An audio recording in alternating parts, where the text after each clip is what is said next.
नमस्कार. आज मी तुम्हाला एकदम परफेक्ट आणि चविष्ट उपमा कसा बनवतात हे दाखवणार आहे. सगळं लागणारं साहित्य, कृती आणि प्रमाण मी डिस्क्रिप्शनमध्ये दिलेलं आहे.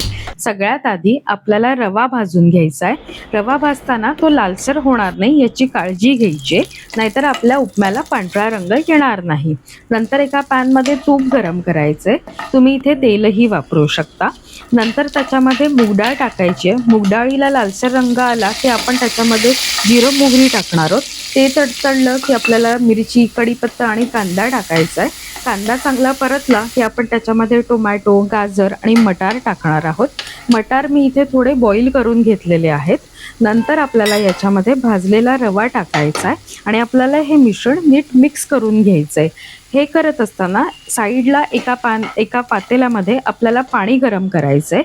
1 वाटी रव्याला आपल्याला 3 वाट्या पाणी गरम करायचं आहे. नंतर हे पाणी आपल्या मिश्रणामध्ये टाकायचं आहे आणि व्यवस्थित ढवळून घ्यायचं आहे, म्हणजे त्यातल्या गुठळ्या मोडल्या जातील. आणि असे मिश्रणाला बुडबुडे यायला लागले की आपल्याला झाकण ठेवून एक चांगली वाफ येऊ द्यायची आहे. आता तुम्ही बघू शकता की आपला रवा शिजलेला आहे. आता वरतून चवीपुरतं मीठ आणि किंचित साखर टाकून पुन्हा मिश्रण व्यवस्थित सारखं करून घ्यायचंय आणि पुन्हा एकदा एक वाफ काढायची. आता आपला मऊ, लुसलुशीत आणि गरमागरम उपमा रेडी आहे. सर्व करताना वरतून कोथिंबीर, ओला नारळ आणि शेव घाला. आणि हो, लिंबू घ्यायला विसरू नका बरं. आणि जर ही तुम्हाला रेसिपी आवडली असेल तर लाईक, शेअर आणि सबस्क्राईब जरूर करा.